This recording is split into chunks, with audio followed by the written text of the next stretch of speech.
So this is my story and how I came to see the components that I think match the Ark of the Covenant. In 2022, I spent 2 months in Egypt. It was sort of a pilgrimage to see if any of my weird dreams made any sense. I had dreamed of ancient places, including Egypt, since I was a very small child. In fact, as soon as I could speak, I was telling my parents that I came from somewhere else, and my real name was Mirren. Oh, and those dream regressions that I mentioned, they are vivid, like watching a movie. I have had them as far back as I can remember. So that means that over my 60 years of life, I have done an awful lot of dreaming. And luckily, I was sensible enough to keep journals, which I have stacks and stacks of these journals. This is what happened.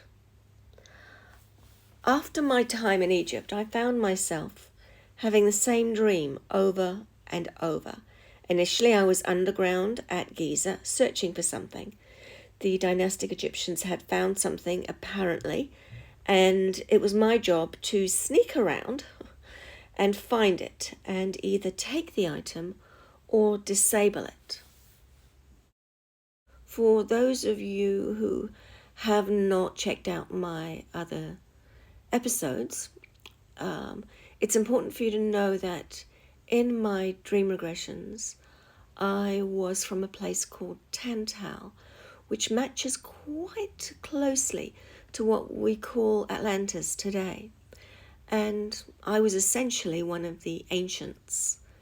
And so it was my job to try and find technology that some of us had left behind, so they didn't get into the wrong hands. All I knew about this item that I was supposed to find was that it was something that could be used in a destructive manner. So it was, in a way, dangerous in the wrong hands. At this point in the dream, I really didn't know what it was that I was looking for. And it wasn't something that was clear in the dreams. And the dream was repeating, and it was a little bit annoying. So this item was something that the dynastic Egyptians were not supposed to have. So there was a strong sense of urgency in this dream. And every morning when I woke up, I was left with this feeling of not having done something really, really important that needed to be done. So I felt kind of annoyed with myself every morning. And then the next night it was the same dream, and again, each morning waking up with that same feeling. And there was very little new within the dream at this point. It was just the same dream, just repeating over and over. I might see an extra door or go down a slightly different corridor, but the dream essentially was the same. Sure, you can imagine how frustrating it would be to have the same dream over and over, virtually exactly the same dream. And in the comments section of my channel, I started writing about how frustrated I was that I was getting this repeating dream over and over. And at that point, I didn't really understand what it was all about. And then when I got the next part of the dream, which I'll talk about shortly, it all got a little bit clearer and then a little bit clearer. I was on my own for this part of the dream. I was dressed like a dynastic Egyptian female, which for some reason felt very uncomfortable to me. It felt like weeks of this recurring dream, and it really was tormenting me until suddenly it just switched. I came out of an underground passage through a door that looked like a wall. It was a massive stone on a hinge. It was leveraged in such a way that you had to know exactly where to push for it to move and actually be a door. Otherwise, it was just a big block of stone. And of course, I knew how to move it. And that was when the dream changed. And the next dream that occurred, I was on top of the Giza plateau. And there were lots of different paths, and there was some very high walls at the sides of these paths. And I was near to the Great Pyramid, but not close enough to actually touch it, not close enough to get into the inner boundary area. It was dusk, so the pyramid, well, all the pyramids were gleaming. And because it was covered in the white limestone, I knew that the time frame I was in was at least the Old Kingdom, maybe even after the Old Kingdom. But trying to work out what time frame this dream is in, I have to be very observant at the things around me. But that was a good hint for me, because the Old Kingdom, during the Old Kingdom, the dynastic Egyptians had renovated the whole site of Giza, and they covered the old pyramid with beautiful white casing stones. And that's a big job. And I could also see the other two pyramids, one of which was two colors. It was dark at the bottom and lighter from about 1/3 the way up. And in the distance, I could see a fourth sort of pyramid. It was a beautiful, massive yellow obelisk pyramid. So it was a pyramid at the bottom, not massive like the Great Pyramid, but still pretty significant in size. The pyramid was also two-tone, but it was black at the bottom. And from about halfway up, it was yellow. And there was a big, incredibly beautiful, shining yellow obelisk on the top of this pyramid. And it was super tall, so you could see it from a long way away. And I've done an episode on when I went to Egypt. I tried to find the location of where I saw this particular building. And I tried to work it out from where I remember I was when I saw it.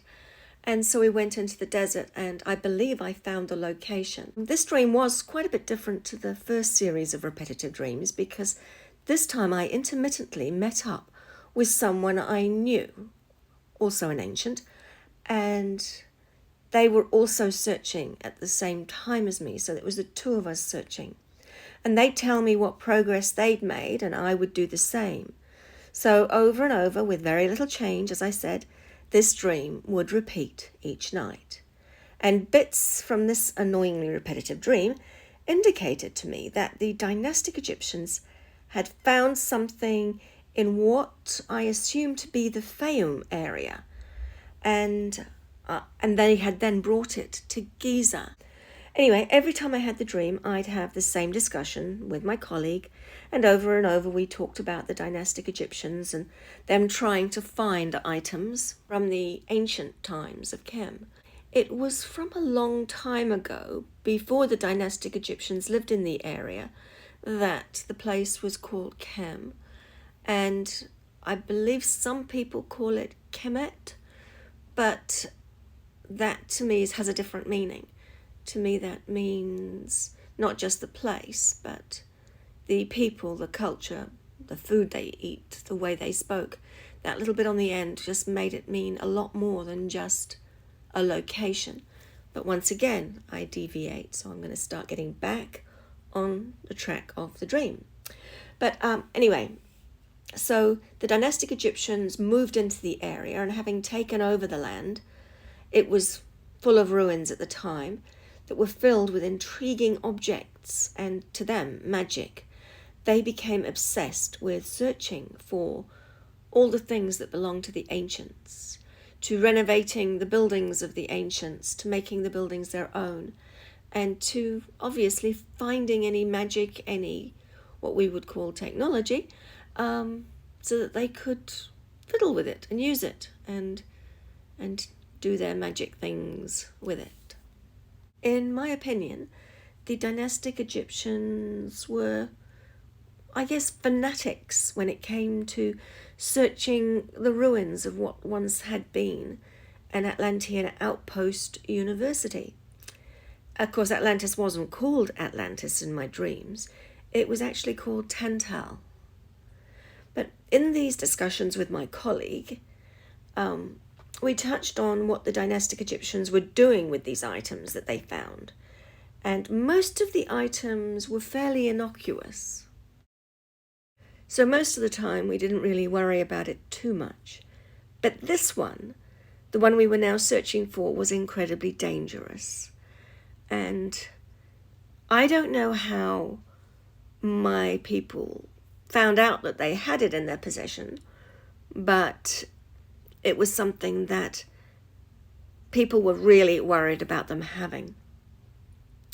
Anyway, apparently the dynastic Egyptians were in the process of building something in the Delta region in order to keep these items safe. In fact, probably keep the people safe from the items as much as the items safe, as well as hide the items, maybe experiment with the items, maybe even worship the items, who knows. But they were in the process of building something, and it was thought that we really had to get our hands on it before they took it to this other location. So that was what I was doing. And we did know that as soon as that area was ready, that the item would be moved. And it was hoped that we could possibly intercept it discreetly before it was moved, or as it was being moved. Not sure, just, a bit like spying, really. And but anyway, the dream on the top of the Giza plateau continued, as I said, night after night, until eventually something changed. I saw the item. I climbed up onto a high wall and I could see 4 men, priests, I think, and they were carrying a box on 2 poles. Before you start getting excited about what I saw at this point, I must let you know that it didn't look anything at all like the Ark of the Covenant as we know it. And so at this point, I did not link what I saw to the Ark of the Covenant. And there are several reasons for this. First of all, the box was tall and it was shaped, it was wider at the bottom and thinner at the top.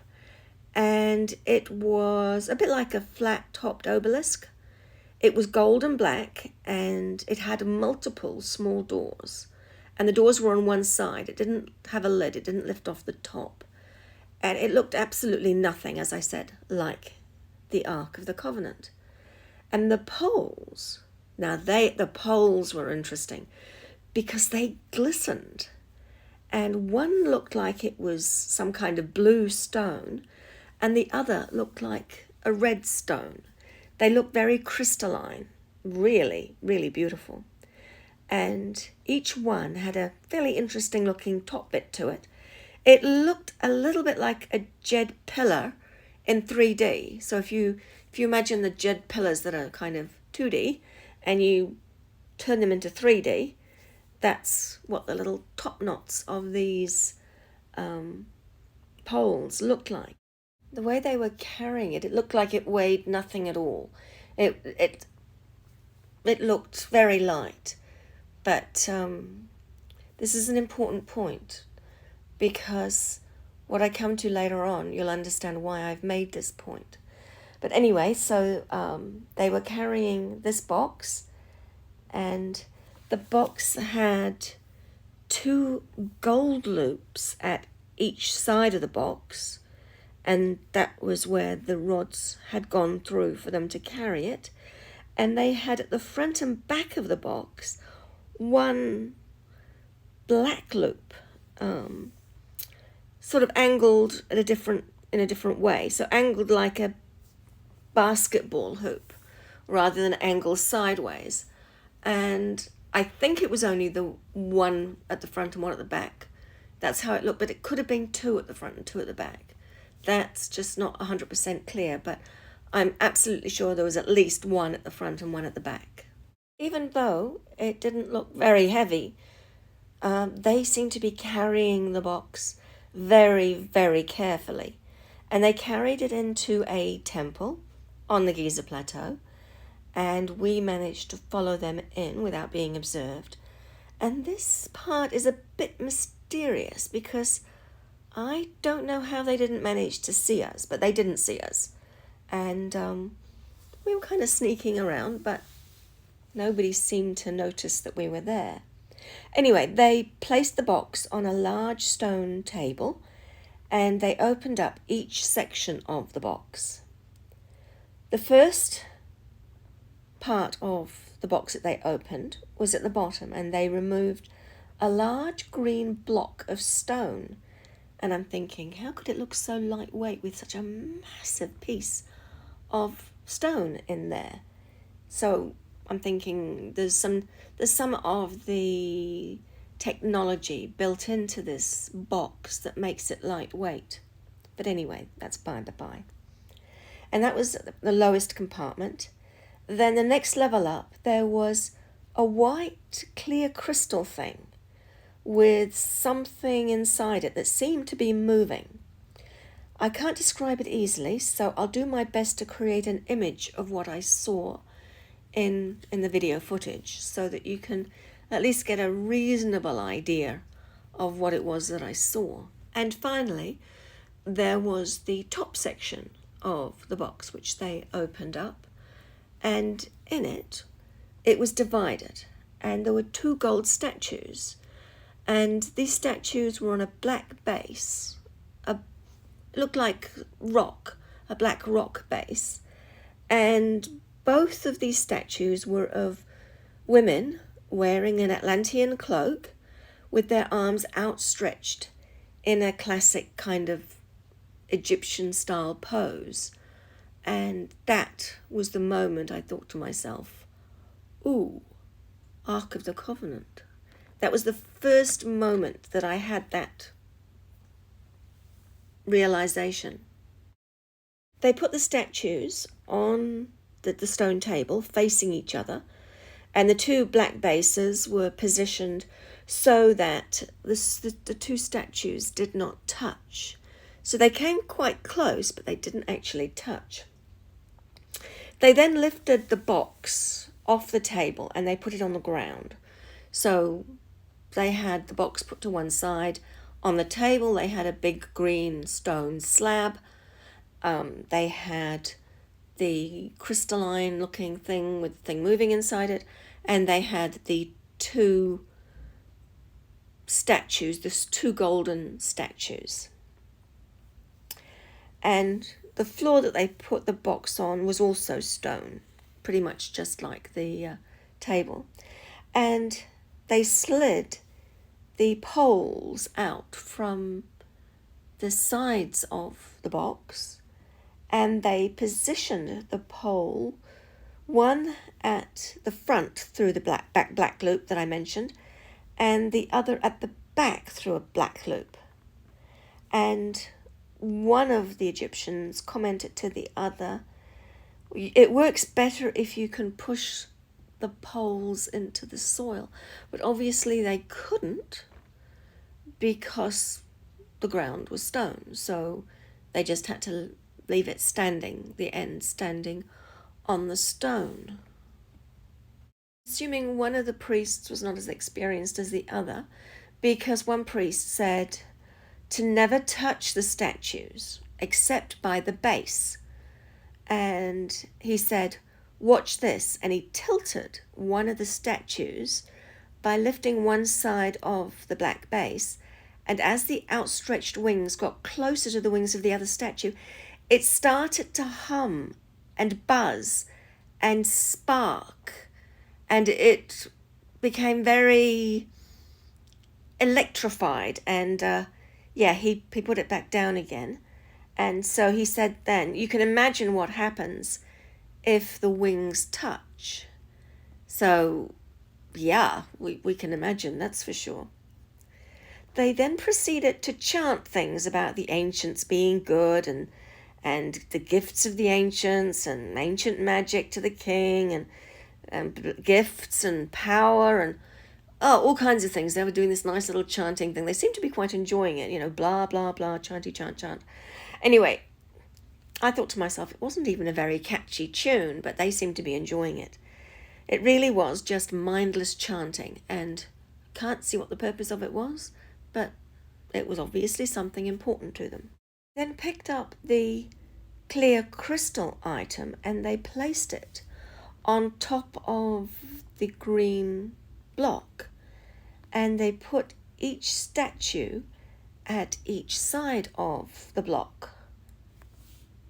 Slowly they pushed the statues towards this crystal block, and as it contacted the block, this green block lit up, and there was stunning green light filling the room, and the inside of the crystallized item that was on top seemed to be moving even faster.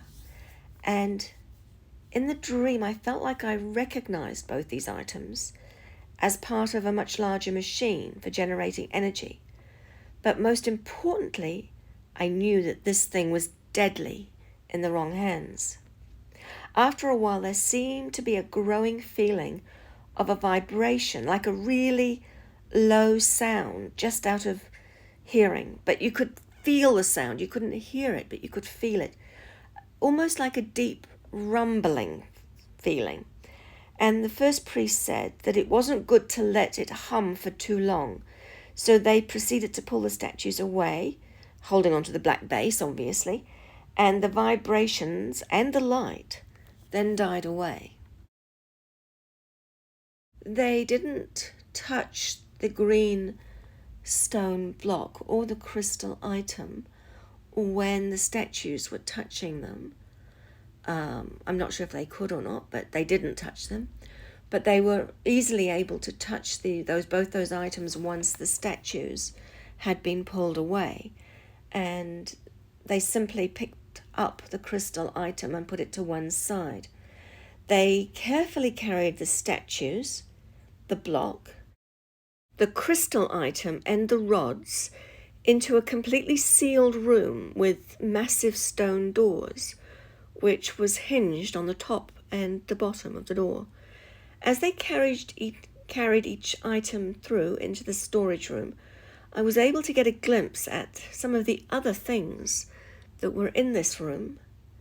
And on the walls, there were many shelves, and they were full of beautiful stone vases, some bottles, some bowls, lots of stone items, as well as a few other very, very interesting technological items. There were these shelves, and they were full of all kinds of ancient relics, some beautiful stone vases that were very fine, extremely beautiful. A lot of little bottles, or there were stone bottles, but they had things in them. They were essentially clear, so it looked like they were made of maybe quartz, bottles made of quartz. There was also some bowls and various the sorts of things you would normally see as relics. But there were also other things. There were some small boxes, and I don't know what was in them because I didn't have the opportunity to go in and have a look.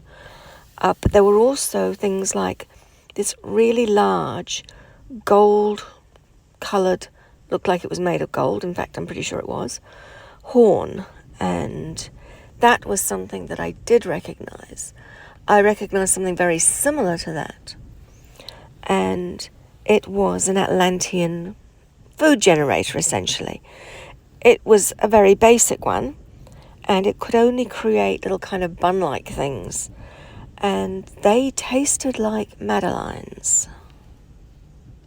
Now, these madeleines weren't exactly the same as the sorts of ones we have today, but that's the closest I can match to this particular food.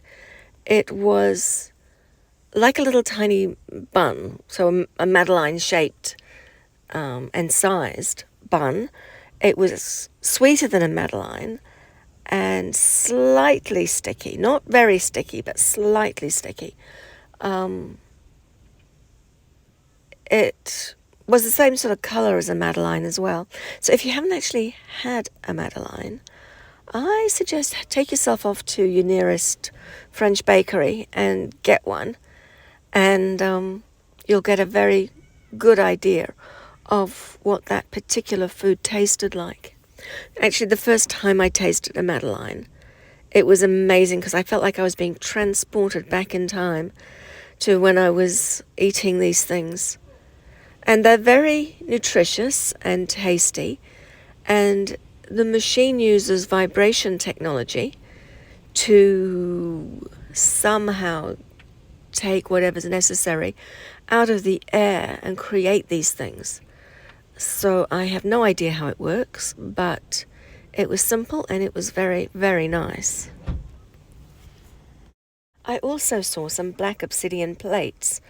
Well, they're black obsidian rock flat things, which I believe the dynastic Egyptians used as mirrors, but they were actually a lot more than that. They were kind of the equivalent of an iPhone, or maybe an iPad, but yeah, interesting technology, because I know that some of those black obsidian plates still exist. I've seen at least one of them that I believe was a remnant from prior times in a museum, so I know that they're still around. And I also saw kind of the same sort of shape, but they were the smoky white crystal version of the same thing. And once again, it's more technology. There were also sheets that looked like ripped pieces of paper, and some of them I think were notes or things, but others weren't actually paper at all. It was part of a machine used for levitation, and obviously all they had left of it were what looked like the bits of paper that came in within that machine. Now, I use the term paper because it was very thin, but if you want a better example of what it looked like and a description of it in more detail, you need to go to one of my other episodes on the machines used for stone cutting and levitation, and you'll get a much better idea of what that was all about. So within this storeroom there were lots of other things, and I knew that most of them they either wouldn't ever be able to use and were harmless that way, or they were essentially harmless in their own right. So, or maybe even beneficial to them, like some of the oils or creams that they might have been able to use for things. I didn't see anything else in there that could have been used for destructive purposes. So once all the items were put inside this big storage room, the doors were closed and a large bar was placed in front of the door. And it had a kind of weird lock thing which operated the end of each of the bar. Anyway, I won't go there. The priest then called out for the guards who were outside to enter, and the two guards stood in front of the door. And we stayed hidden until the priests had left. And then we made our way out, hopefully avoiding observation. And the next thing I knew in this dream, I was following these same priests in a procession to an area now called the Delta. And I can only assume that they were actually moving some or maybe even all of these items from the storage area. This part of the dream jumps around quite a bit, and all I remember then is getting to a location on a fairly flat plain area, and the dynastic Egyptian had built something that resembled a small pyramid, and it was from some small blocks of stone and mud, or maybe even some mud bricks. It was a nice looking building, but it wasn't what I would call high tech.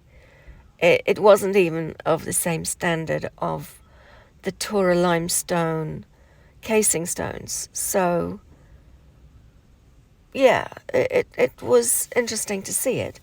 And inside this small building, there was a body. Now, I know that they say there's never any bodies inside of pyramids, but this little pyramid, this small one, actually did have a body inside it. And it wasn't a pharaoh.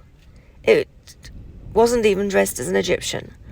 I believe it was male, and it was dressed very colourful.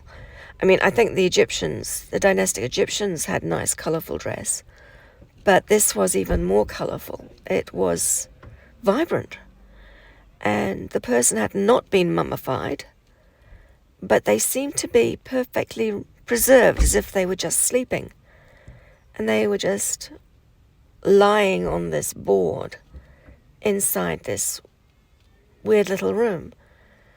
And it seems a little strange, but they then proceeded to move the items into this area with this dead body. And once everything they'd moved was inside, there was all the things that I talked about, plus other stuff, but it was boxed up, so I'm not sure what was included in what came from the storage facility and what wasn't in there.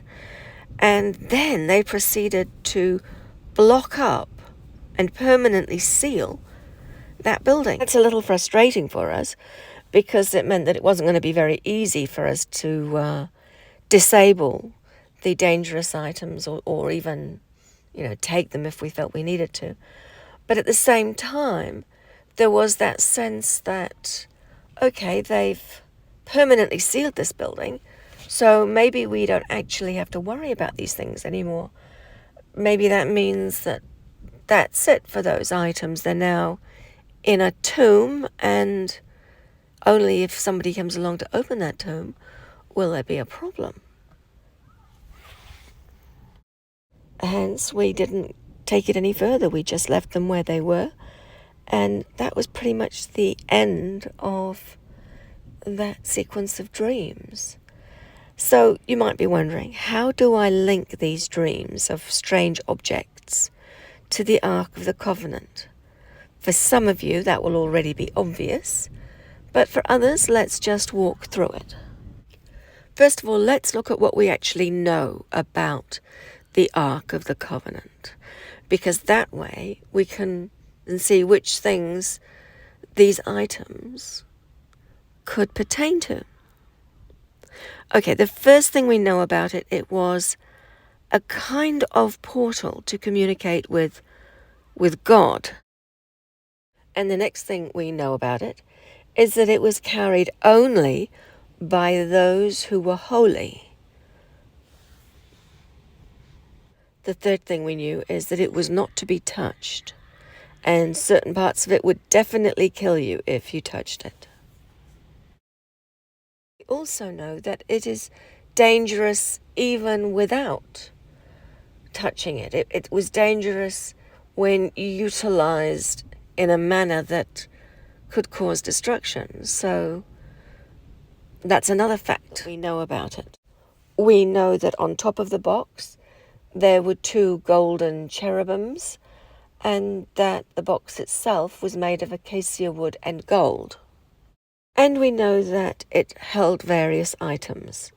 So it held the rod of Aaron, so that's the walking stick carried by Moses' brother, and it carried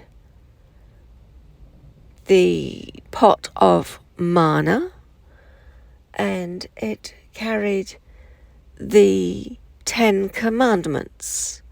Now, I don't know if that's just the ones that were intact, or if it also included the set of 10 Commandments that were actually broken earlier. It was not to be touched, and certain parts of it would definitely kill you if you touched it.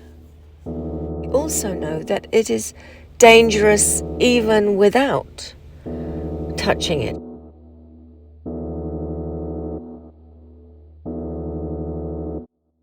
So let's do a comparison between what we know about the ark and what I saw. And let's start with the first point, that it was a kind of portal to communicate with a god. So there were statues, very much like the ones that are described with the wings. So you might call them Isis statues, or I've also seen various other Egyptian gods used as a communication tool. And so the temples had an underground area somewhere where the priests would have a stone box, and within the stone box they would have these statues, and nobody else was allowed to see these statues. And if they wanted to communicate with one of the gods, specifically the god of that statue, they could do so. But in terms of Atlantis, those statues were actually communication tools to someone of the Atlantean culture. And it could have been someone from the group of people who were essentially stonemasons who would do a lot of work on commission to the Egyptians and various other places, or it might be one of the various leaders, the post-deluge leaders of the people that were left over, and that would be someone maybe like Japan, but there were others as well. I know that even Tahut had a communication tool that people could use to contact him. And so it's a bit of a broad subject, because it could be a whole range of people from Atlantis that could be utilizing these particular communication tools. And how it worked was a specific statue was the communication tool for a specific Atlantean group or person. And let's say a pharaoh wanted a really big pillar or a series of pillars, and they wanted them in single piece, or maybe a statue or something along those lines. Then one of these people would be commissioned to create this item, and they could be contacted by the priest through one of these statues. Well, actually, two of these statues, because they came in sets of two. And the people would treat them like that they were representatives of a specific god. They would take food for the statues and various other things. It's like they got misunderstood somewhere along the way. But and some of the statues even got separated so that they only had one statue. Of course, then it wouldn't actually have worked. But so in my opinion, the two golden Isis statues were essentially the two cherubs on top of the Ark of the Covenant. Now, all I can say this based on is what I know from the Atlantean side. I do not know anything about the actual building of the Ark of the Covenant, about once Moses left Egypt. I don't know anything about that. I just know about what happened within Egypt. I do know about the departure of a large group of people from Egypt.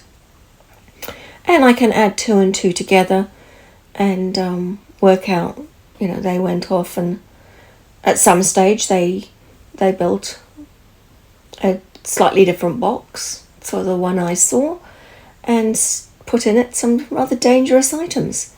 But that's me reading between the lines. So the next of these points was the fact that it could only be carried by someone who was holy. And by that, I would assume that means someone who was trained. So if you didn't know what you were doing with regards to these devices, you would end up dead.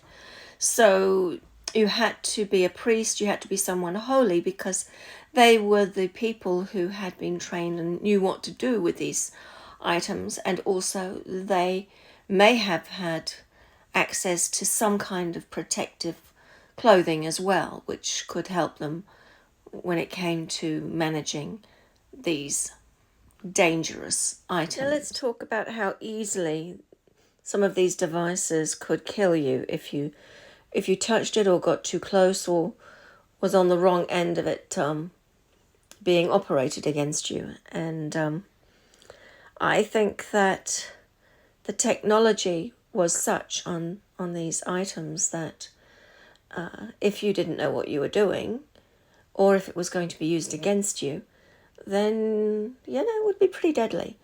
But we'll come back and discuss some of the examples around this as we get to what happened with the Ark of the Covenant. Let's talk about now the poles that were used in the box that I saw. The one red pole and one blue pole. Now I'm going to assume that one of those poles is the rod of Aaron, and he obviously was the brother of Moses. And the interesting thing about that is that the poles were part of the technology. And so both of these poles, these carrying poles, were able to come from together so that they could split into 3 parts, and those 3 parts could be put into an area underneath the carrying box, and they could be kept safe that way.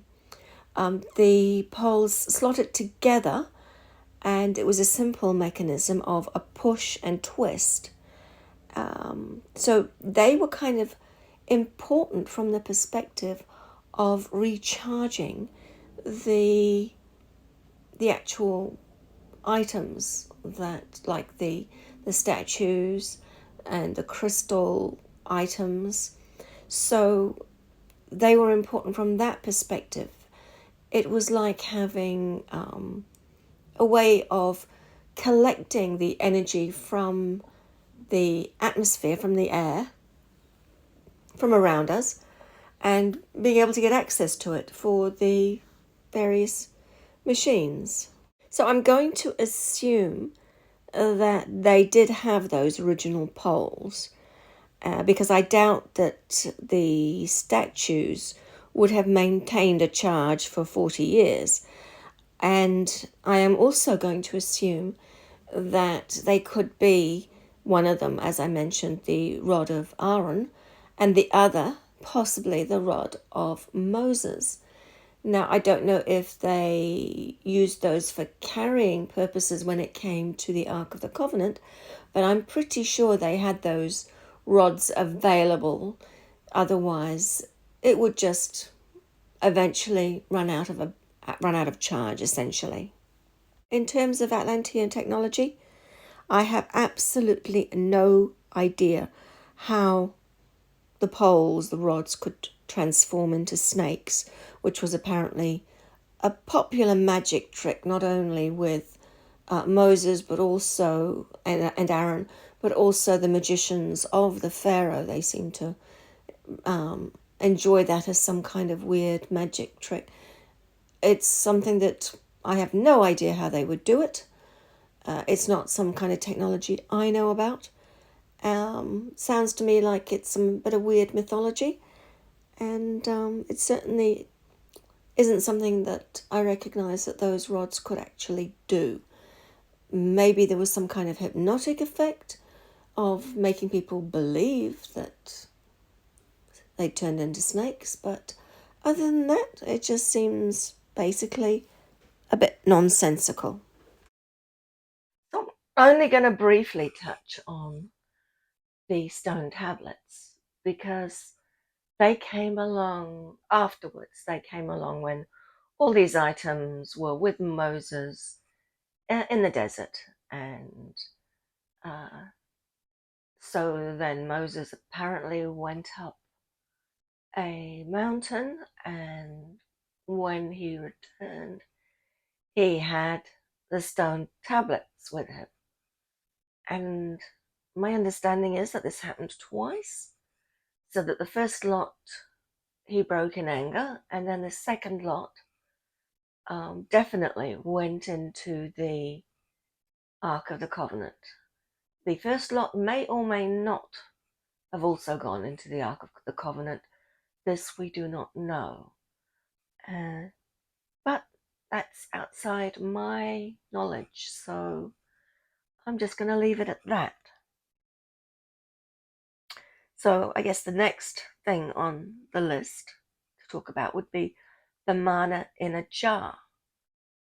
The Israelites lived in the desert, and God provided manna for them to eat.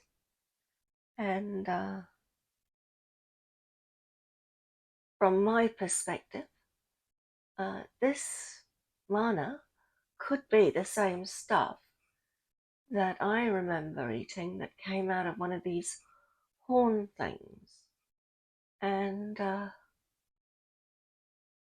well, the complicated thing is that the horn would have required consistent access to energy. So I can only assume that they had both the rods with them and both the rods were working, and that the mana machine, or whatever you might want to call it, the horn of plenty or the cornucopia, was able to access that energy to create this food. Cherubs. Well, that makes them sound like little ugly baby things with wings that, a bit like Cupid, that kind of scary adult baby thing that some of these statues have got. That's always made me feel very uncomfortable. They just look so weird. But anyway, cherubs. This thing apparently had two cherubs on top.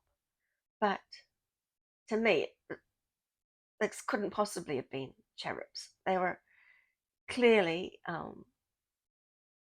golden communication statues of two Atlantean women wearing capes. Or possibly you could interpret it as two Isis statues, Egyptian Isis statues, and they were on a black stone base. But when it comes to any discussion of the Ark of the Covenant, there is no black base ever discussed. And that black base was critical because you couldn't really handle it. You couldn't handle those statues without that base. So I'm wondering, did they sink the base into the lid and cover it with a layer of gold? If they did that, how would they move the statues together or away? Or did they decide that the best thing would be to permanently keep the statues at a relatively safe distance where they could still get the functionality out of the statues, but not necessarily be endangered by it? My mind is just spinning with the thought of what they did, because there's no way they could have taken it off the base. So the only thing they could do really is to either cover the base or sink the base, or maybe nothing. Maybe the base just wasn't ever discussed, and everybody was focused on the gold box and the gold statues, and nobody just mentioned that underneath the statues was a black stone base sunk into the gold lid. I don't know, but if it was a permanent distance away, but still loose, so they could essentially somehow lift it out if they needed to, or, yeah, if it was permanently in a position and the got tilted and one of the statues leaned, then that explains a few things about one of the incidents. But how do they get it to really perform if they've got it structured in such a way, unless, of course, they had a separate mechanism for creating a connection between the two, which they could take and remove. Yes, that makes a bit more sense. But there's nothing that I've found that gives any hints at that. So this is gonna just a mystery. Now let's talk about the big green block of stone and the weird looking crystal thing. Now, were they actually left behind, or were they taken at the same time as the statues and the rods, etc.? And if they were taken, were they put inside the ark, or were they kept somewhere else? It's an interesting question, but in my opinion, I do think that they had these items with them. So I started looking into what they actually did with the Ark of the Covenant. It became more and more obvious to me that they must have had those two items with them, as well as the statues and the rods. Let's take as an example when it comes to the destruction of the walls of Jericho. Why would they walk around the wall with the ark and Aaron's rod every day for 6 days? Well, obviously it was to stress the wall until they got it to a point where it became destabilized. But maybe there was more. Now, here's several concepts to run by you. And one is they might have had to increase the charge of the, let's call it a weapon, for lack of a better word. Or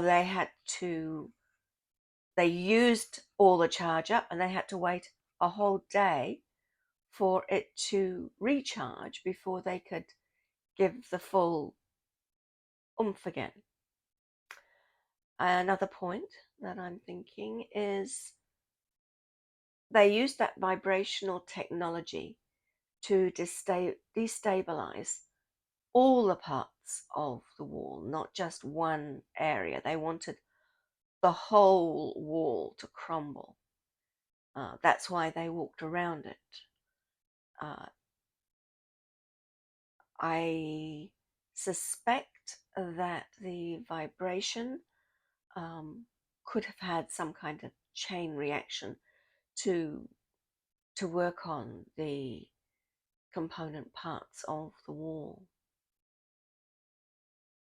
Another part of it, this walking around the wall once a day, obviously it would scare the living daylights out of the occupants of Jericho, and at the same time they would feel that deep vibration and would be wondering what on earth was going on. It might even have given them an opportunity to think, well, this is bad, let's get out of here. So that way they felt justified that the ones that stayed deserved it. I know that's an awful thing to say, But yeah, it's almost like giving them a bit of a warning, and the ones that didn't take the warning reap the consequences. But these are just random ideas that are going through my head. Um, and of course, the problem with all this is it needed all the parts that I mentioned to actually achieve it. So the green stone block and the weird crystal thing. So we have to assume they still had those parts. And since it was the ark that they walked around the walls with, I'm now going to assume that the green stone block and the weird crystal thing was in fact inside the ark. Okay.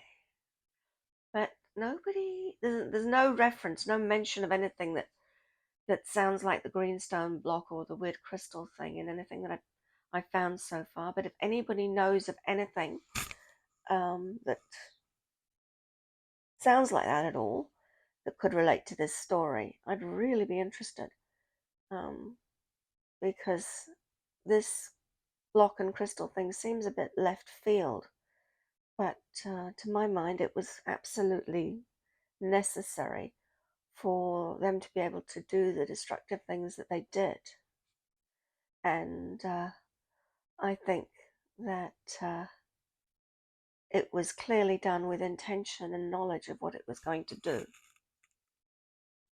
The Ark of the Covenant also is linked to blood sacrifice, and they say that the lid of the ark was covered in blood or stains of blood or something along those lines.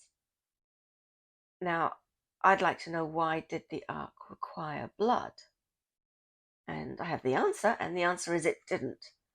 It's just that primitive people think that they must give their God gifts or sacrifice or whatever you want to call it.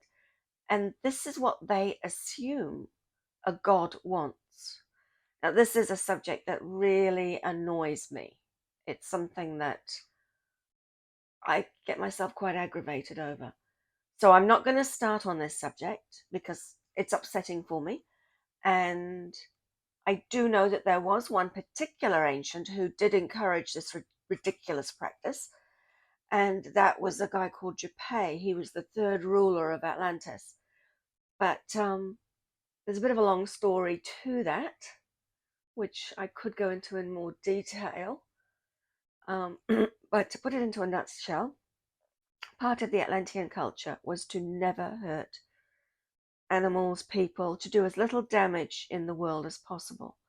So Atlanteans didn't eat meat, they didn't permit pets, but they permitted companions. So if you had what we called a pet, it wasn't a pet, it was just an animal that chose to be with you. And that animal was free to come and go and just was a companion, like having a best friend who wasn't human. It was a completely different mindset to the mindset that we have today.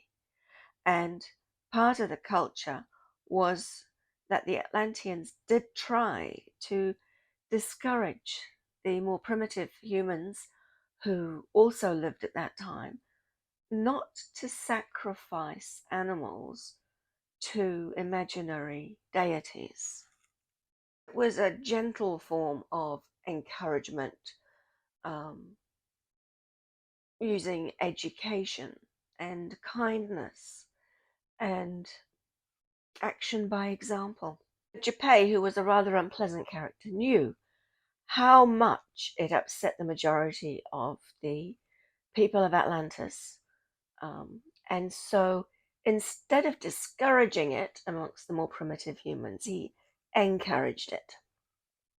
But he was a very mean, cruel person, and he had this ridiculously strong sense of his own self-importance.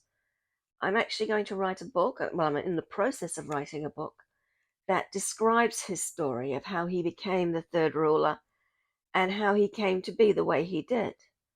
And so that's the reason that I believe there's blood on the ark and the reason for all these sacrifices amongst this group of people. So this is kind of a big thing, really, because what I'm saying here is that this Atlantean was a narcissistic, unpleasant individual who was encouraging animals to be sacrificed for no other reason but to aggravate his enemies. So there you go. Anyway, earlier on, I said that I would explain how the items came to be in this group's possession. In order to get to that point, we need to work through the assumptions that it came into their possession from the dynastic Egyptians. So that means that the dynastic Egyptians had it in their possession and that the people of Moses got it from them and took it into the desert where it became the Ark of the Covenant. And so that takes you to the question, so that raises the question, how did the dynastic Egyptians get it in the first place? The short answer is they found the items in the ruins of the ancients. So that leads you to the next question is, what were these items doing in ruins? And who were the ancients?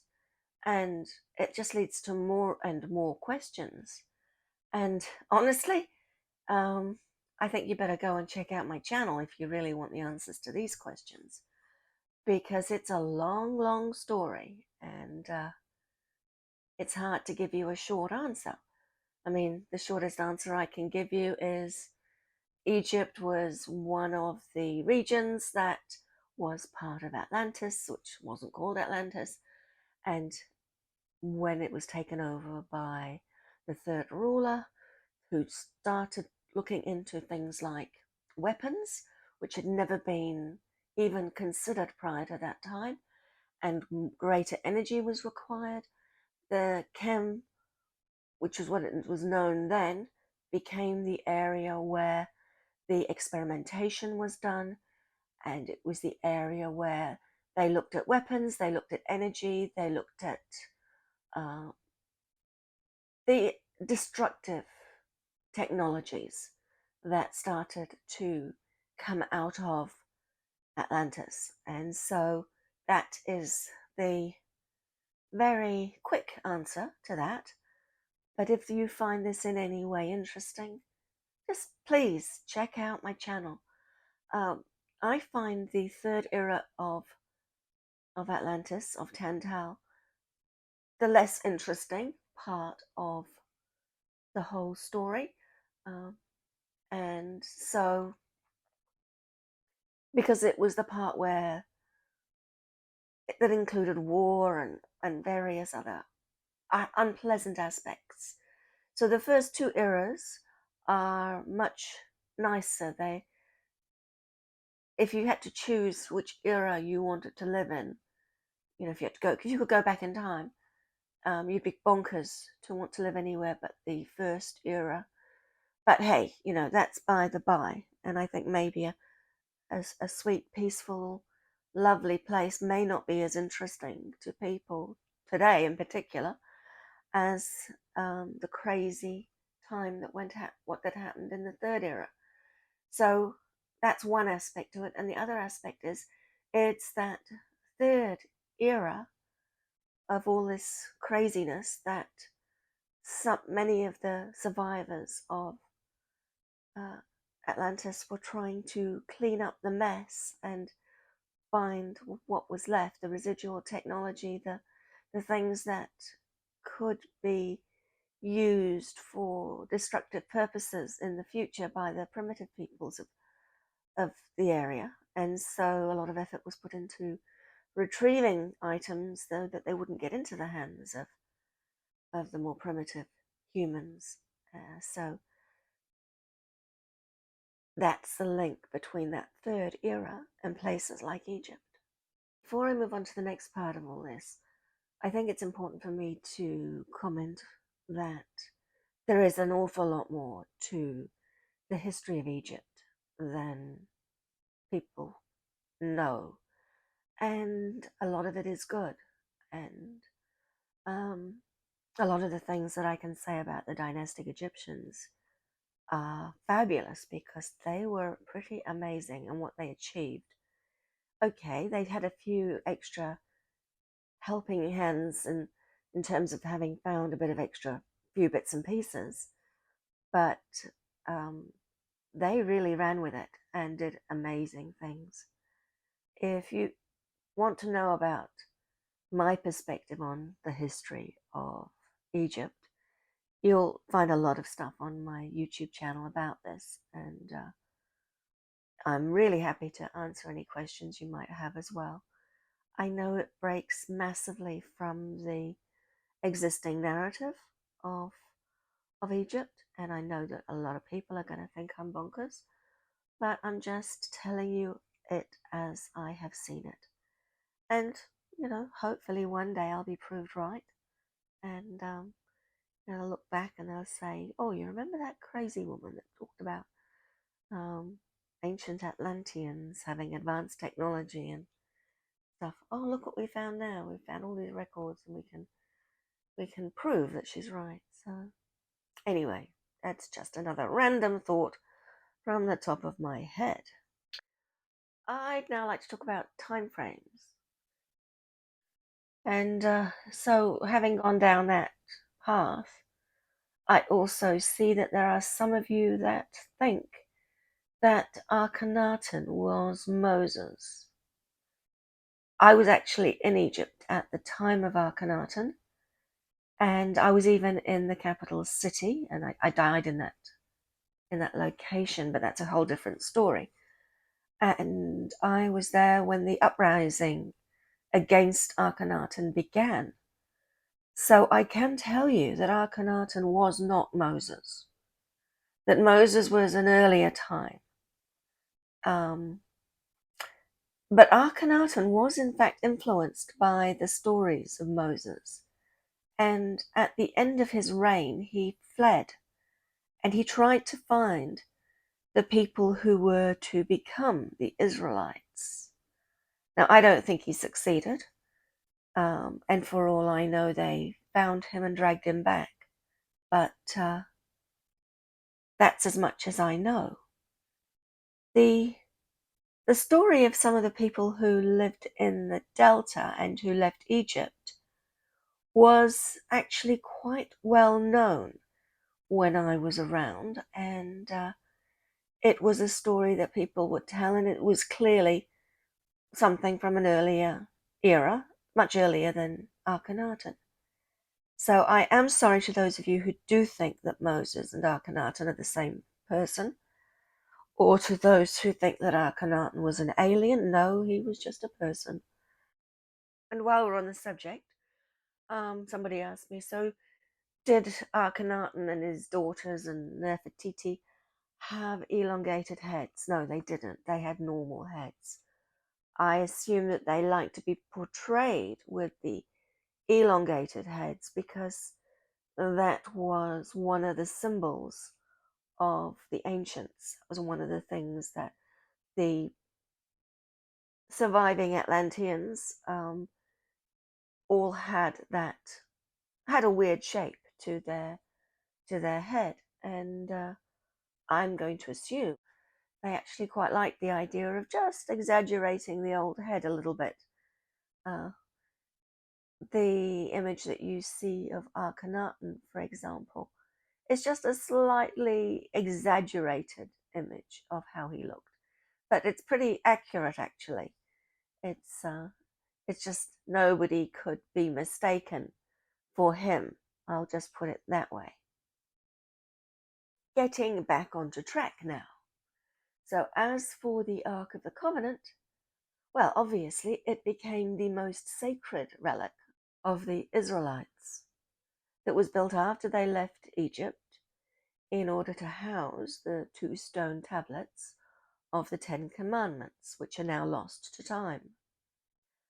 And there are a lot of theories about where this item is. And I'm not going to go into that at all. I'm just interested in talking to you about where it came from.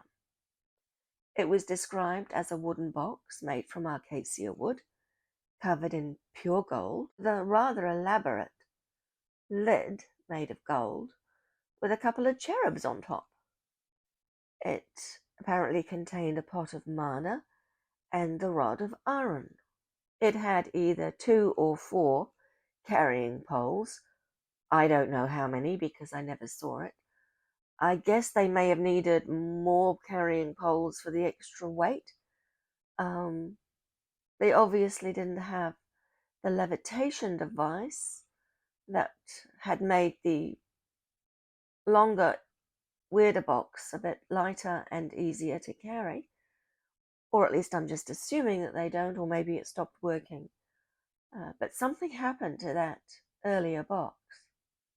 But anyway, now you can see why I think that these repeating dreams that I had about this technology and this earlier time before the ark was built were actually the items that were components within the ark, and in fact were fundamental to the operation of this ark of the covenant.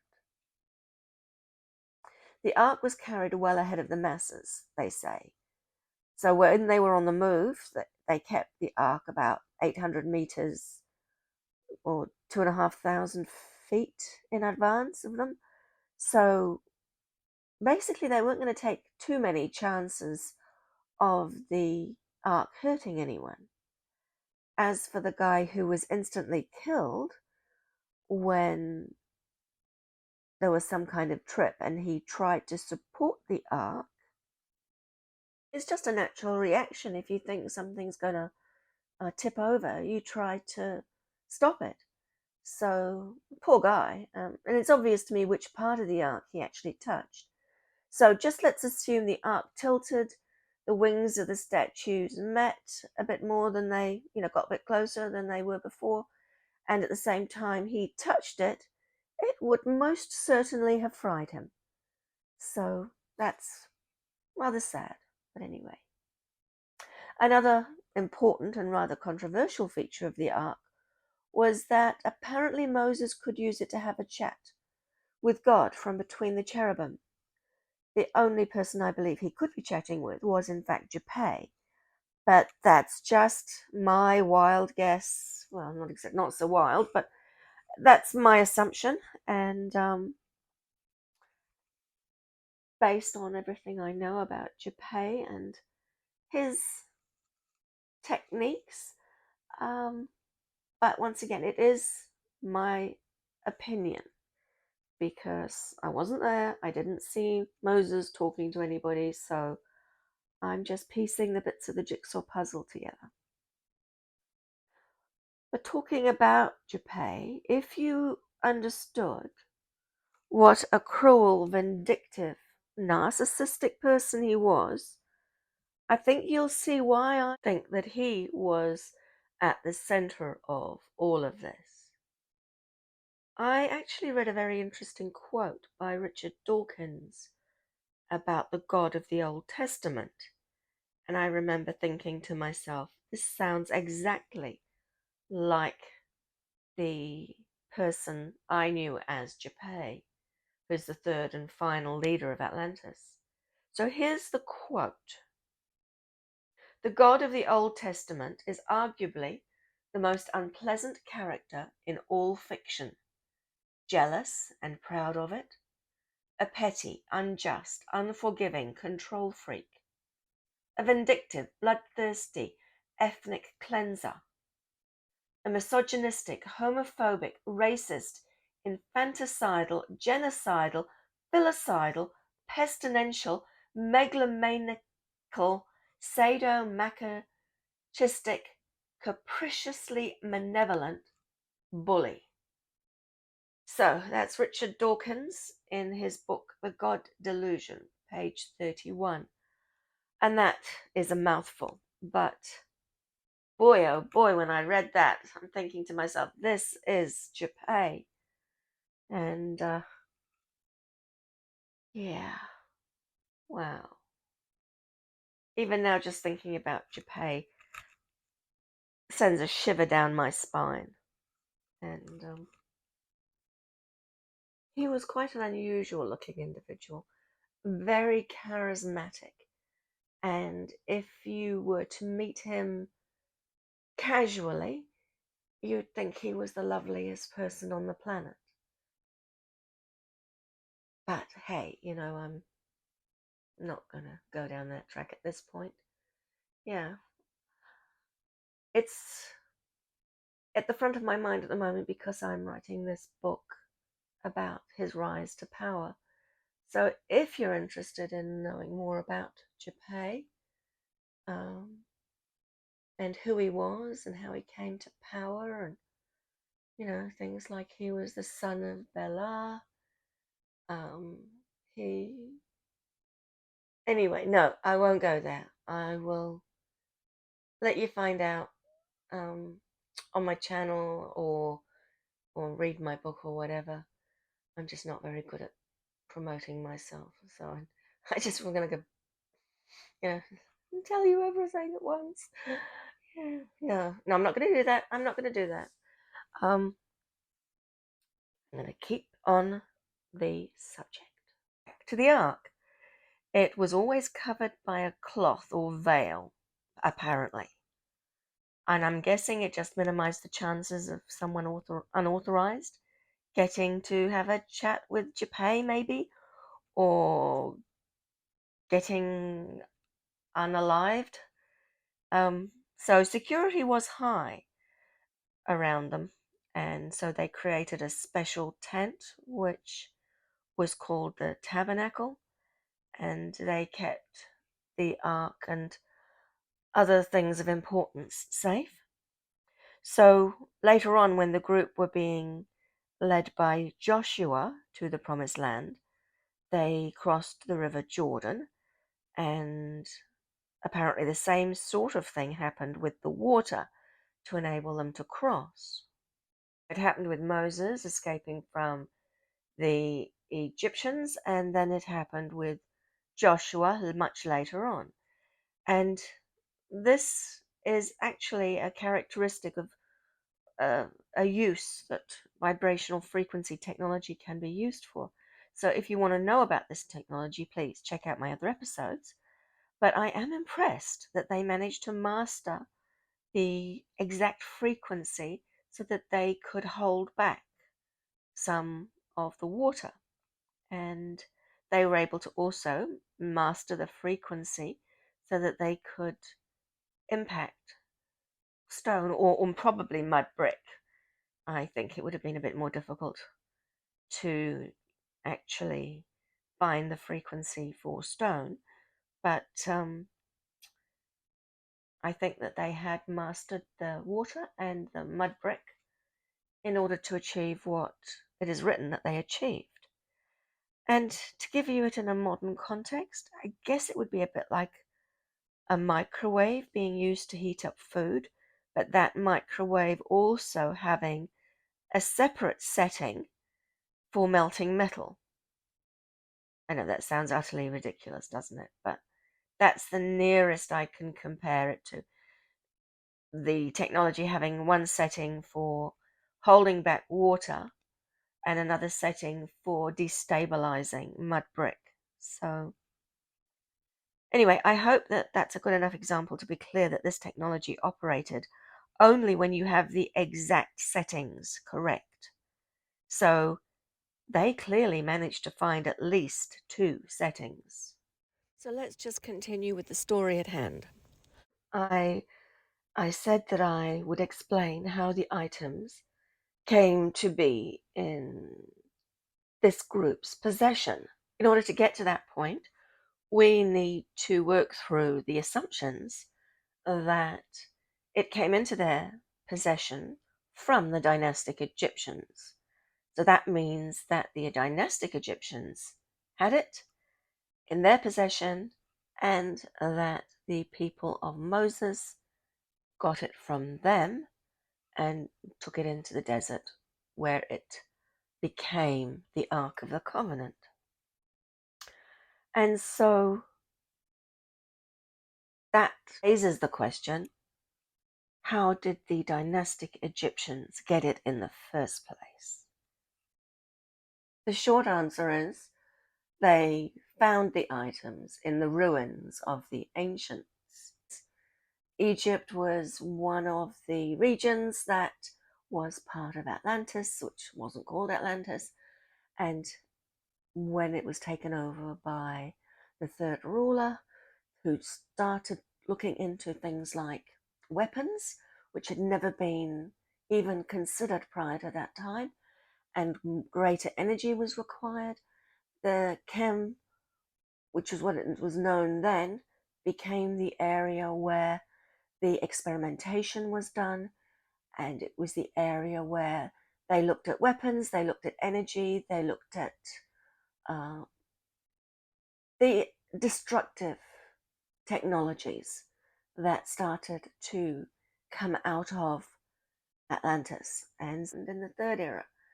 So that's one aspect to it. And the other aspect is it's that third era of all this craziness that many of the survivors of uh, Atlantis were trying to clean up the mess and find what was left, the residual technology, the things that could be used for destructive purposes in the future by the primitive peoples of the area. And so a lot of effort was put into retrieving items though that they wouldn't get into the hands of the more primitive humans. So that's the link between that third era and places like Egypt. So that is the very quick answer to that. They actually mastered the frequency for water as well as the frequency for stone, or maybe it was mud brick, I'm not sure. And I can't help thinking that they were given a lot of guidance by whoever they were talking to between the wings of the cherubim.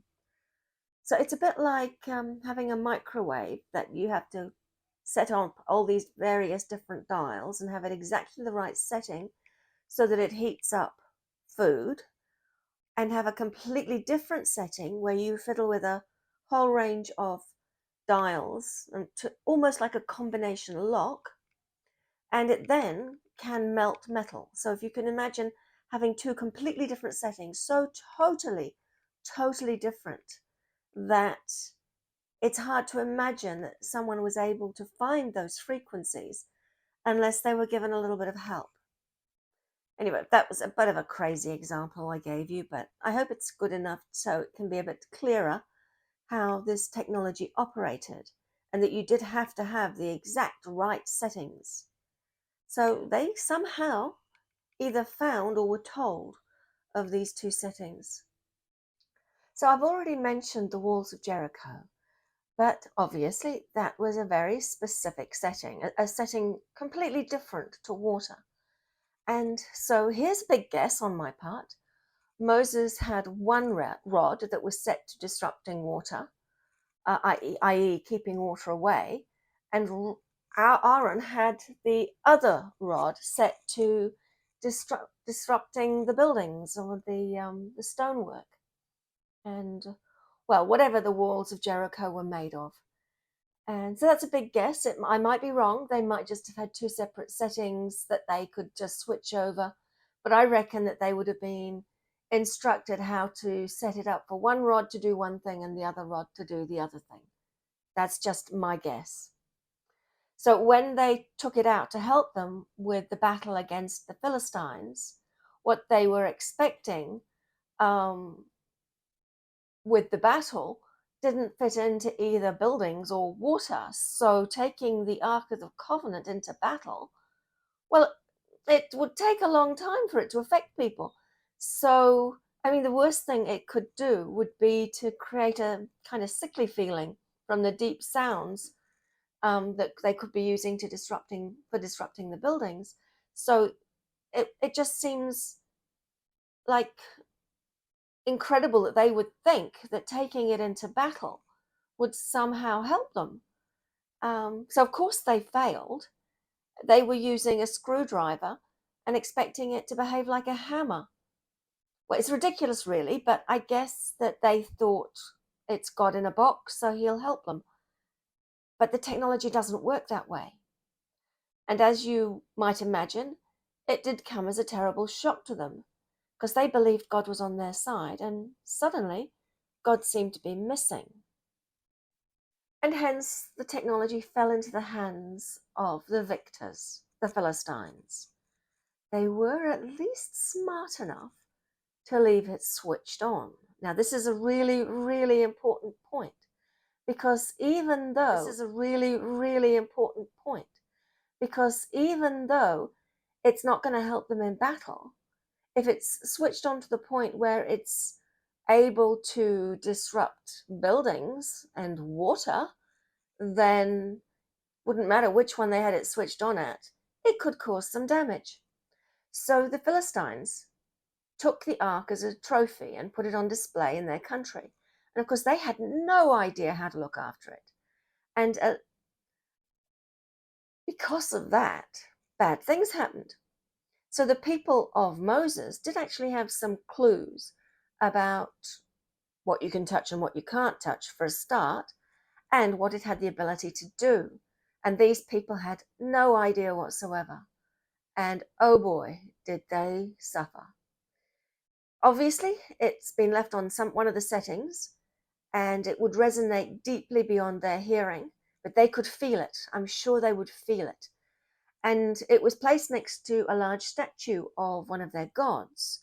Depending on what the statue was made out of or what it was sitting on, i.e. if it was on a block or a brick pedestal, whatever it was, probably was the same, essentially the same sort of thing as the walls of Jericho, because it would have become destabilized and the statue would have fallen. Goes without saying. But they put the statue back upright and they did it again, despite everything. And the statue, of course, it fell over again. From my perspective, it's a bit like a comedy of errors. Well, a rather dark comedy of errors. But apparently the people were quite smitten with tumours and other illnesses. But from my perspective, they would definitely have been feeling very, very sick in terms of that sickly, vomity feeling that you get, like as if you were suffering from seasickness. And I can only assume that prolonged exposure to it and all the vomiting and the way it made them feel really weakened their immune system. And they would have become very ill from other things as well. So that's why I think the tumours were a result. But, I mean, it is possible there was some other setting. And, I mean, it's also possible that it was on the water setting. If it was on the water setting, that would have created some boils and some horrible things. Here's a really unbelievable aspect to this whole story. After all this had happened, they took it on tour. The same thing happened wherever they took it. So it's kind of a bit dumb, really, isn't it? But at least they wisened up eventually and returned it.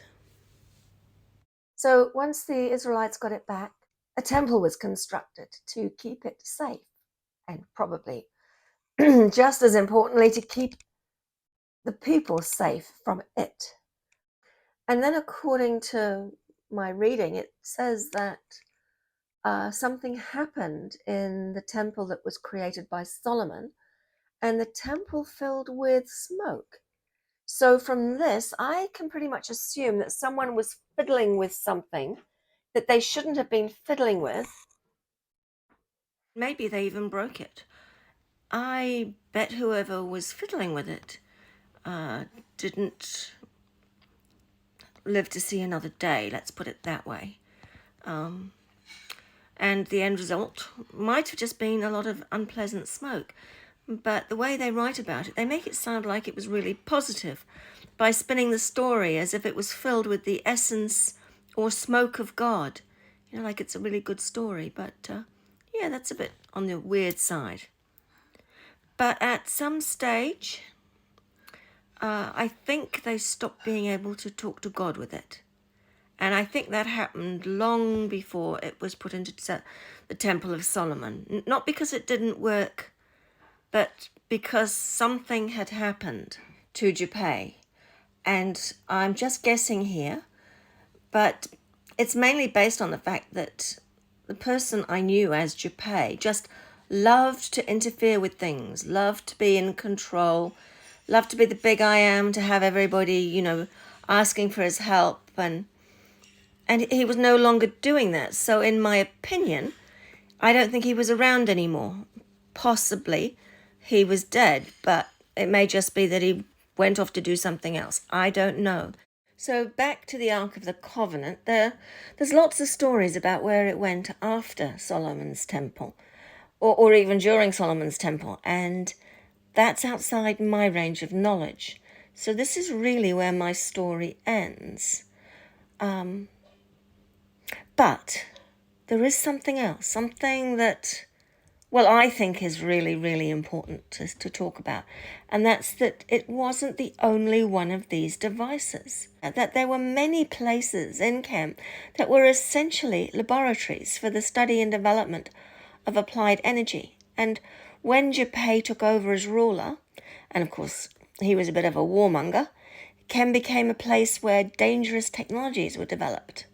And there was a lot of testing done, and I think that's pretty evident in a few of the sites in Egypt. But that in itself is a fairly long story.